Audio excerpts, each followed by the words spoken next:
Parisien en région nous apprend que Dominique a été condamné à 1250 € à cause de son chat qui déambulait chez le voisin.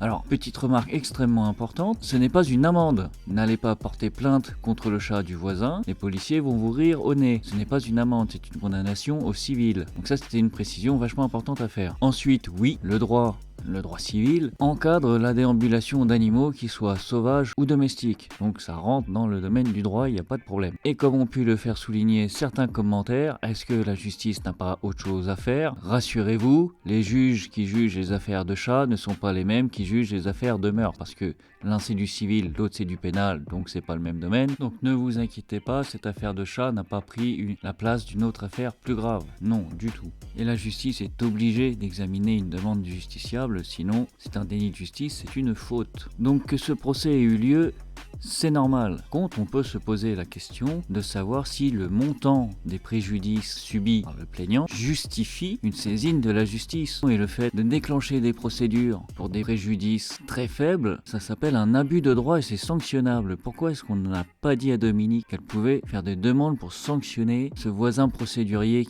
La justice est là pour réparer le préjudice qu'a subi quelqu'un, le plaignant. Seulement, dans l'article, on apprend que il y a eu une couette souillée et des traces de pas dans le crépi. On peut sérieusement se demander si un chat qui fait pipi sur une couette, on va demander 1250 € à son propriétaire. Et l'histoire devient encore plus kafkaïenne quand tu lis l'article et que tu vois que le plaignant n'a pas pu établir formellement que c'était ce chat-là qui a causé ces préjudices. Et encore pire que tout, le premier avocat a dissuadé Dominique d'aller faire appel de cette décision alors qu'il y a plusieurs charroux dans le village. Alors oui, la procédure est justifiée en droit. Ce qui pose problème, c'est la condamnation. Oui, le propriétaire d'un animal est responsable des dommages qu'il peut causer, mais on a vraiment tous du mal à se dire que 1250 € correspondent à 3 traces de pattes dans un crépi et une couette souillée. Bref, sale coup pour Dominique.